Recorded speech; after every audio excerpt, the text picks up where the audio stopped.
Hello viewers, welcome to our channel. ఫిబ్రవరి అలాగే మార్చి నెలకు సంబంధించిన అప్డేట్స్. ఫిబ్రవరి 13న వైజాగ్లో ఆడదాం ఆంధ్ర ఫైనల్స్, అలాగే ఫిబ్రవరి 16న కుప్పం నుంచి వైఎస్ఆర్ చేత విడుదల చేయడం అయితే జరుగుతుంది.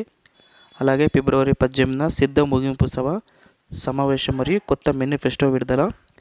ఫిబ్రవరి 21న అన్నమయ్య జిల్లా నుంచి రైతులకు ఇన్పుట్ సబ్సిడీ విడుదల. అలాగే ఫిబ్రవరి 24 కర్నూలు నుంచి వైఎస్ఆర్ ఈబీసీ నేస్తం థర్డ్ ఫేజ్ విడుదల. ఫిబ్రవరి 27న గుంటూరు నుంచి విద్యా దీవెన ఫోర్త్ క్వార్టర్ విడుదల. మార్చి 5న సత్యసాయి జిల్లా నుంచి వసతి దీవెన సెకండ్ ఫేజ్ విడుదల. మార్చి 6న చివరి కేబినెట్ సమావేశం, ముఖ్యమైన నిర్ణయాలు. వాలంటీర్లకు వందనం అనే కార్యక్రమం షెడ్యూల్ అయితే ఖరారు కాలేదు, కానీ ఈ నెల 3 లేదా 4 వారంలో అయితే ఉండే అవకాశం ఉంది. ఇది ఫ్రెండ్స్ ఈ వీడియోకి సంబంధించిన అప్డేట్స్.